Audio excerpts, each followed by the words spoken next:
அருமைடா, இதுதான் உங்களுடைய திராவிட மாடல் அரசா?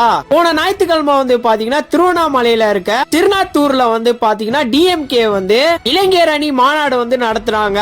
அதுக்கு சிஎம் ஸ்டாலின், துணை முதலமைச்சர் உதயநிதி எல்லாம் வந்திருந்தாரு. அந்த மாநாடு முடிஞ்சு சிஎம் வந்து கிளம்பிட்டாரு. இந்த சிஎம் கார் பின்னாடியே வந்து பாத்தீங்கன்னா நிறைய கார் வரும்ல, அதுல ஒரு கார் வந்து பாத்தீங்கன்னா நின்னுட்டு இருந்த சீனுன்னு ஒருத்தர் மேல மோதி அவர் அங்கேயே இறந்துட்டாரு. இவர் ஆக்சிடென்ட் ஆனதை பார்த்த சீனுடைய உறவினர்கள்லாம் அங்கேயே ப்ரொடெஸ்ட் பண்றாங்க. நியாயப்படி பார்த்தா இந்த காவல்துறை ஒருத்தன் ஆக்சிடென்ட் பண்ணி ஒருத்தரை சாவடிச்சால அவனை தான் கைது பண்ணணும். ஆனா அதை விட்டுட்டு சீனுடைய உறவினர்கள் மேல தடியடி நடத்திருக்காங்க. அது மட்டும் இல்லாம அவங்களெல்லாம் அரெஸ்ட் பண்ணிருக்காங்க. அத்தனை பேர் கண்ணு முன்னாடியும் ஒருத்தர் ஆக்சிடென்ட் பண்ணி சாவடிச்சிருக்கான். அவனை பிடிக்கிறத விட்டுட்டு ப்ரொடெஸ்ட் பண்ணிட்டு இருந்தவங்க மேல தடியடி நடத்தி அவங்கள அரெஸ்ட் பண்ணிருக்கீங்க.